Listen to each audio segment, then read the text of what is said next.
Fed up with their living conditions, residents in Ealing say they've put up with cracks in their walls for years. There are cracks all over the flat, around all the windows, in the bedroom, main wall over there. We investigate. Also tonight, final security checks in Windsor ahead of President Trump's state visit this week. Plus, Bosh! bumpy landings and travel disruption for some during a blustery day in the capital. And meet Vera, who's become one of the country's youngest university graduates at just 14. The Metropolitan Police is appealing for help to identify 11 people following violent disorder at protests in central London on Saturday. There were 24 arrests, the majority linked to the Unite the Kingdom rally in and around Whitehall. Officers want to speak to these further people in connection with a range of public order and assault on emergency services offences. Barking, Havering and Redbridge University Hospitals NHS Trust is one of 14 in the country to be examined as part of a rapid review of maternity and neonatal care. The Trust runs the Queen's Hospital in Romford and the King George Hospital in Ilford. Baroness Amos, who's leading the review, says it should be completed by December.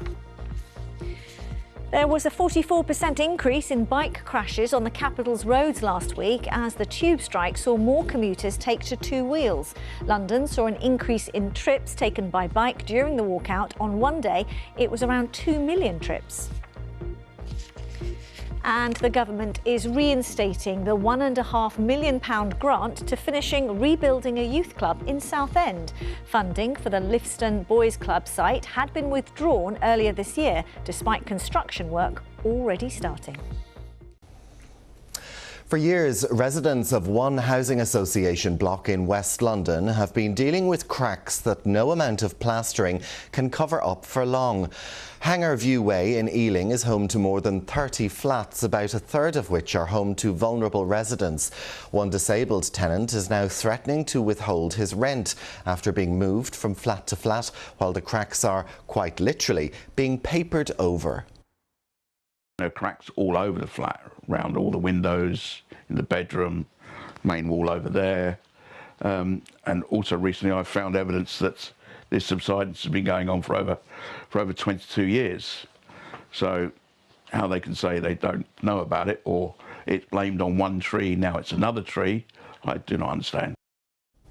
Well, Peabody has told us that the homes are safe following inspections, with cracks caused by nearby trees requiring council permission to remove. The housing body says it expects to apply to remove the trees. They've acknowledged poor communication and promised weekly visits while completing urgent repairs straight away. There was a 44% increase in bike crashes on London's roads last week as the tube strike saw more commuters take to two wheels. The capital saw a major increase in trips taken by bike during the walkout, with around 2 million trips taken on the first day of the strikes. Figures from the London Ambulance Service say they responded to 46 bicycle accidents last week. That's up 16 from the same period last year.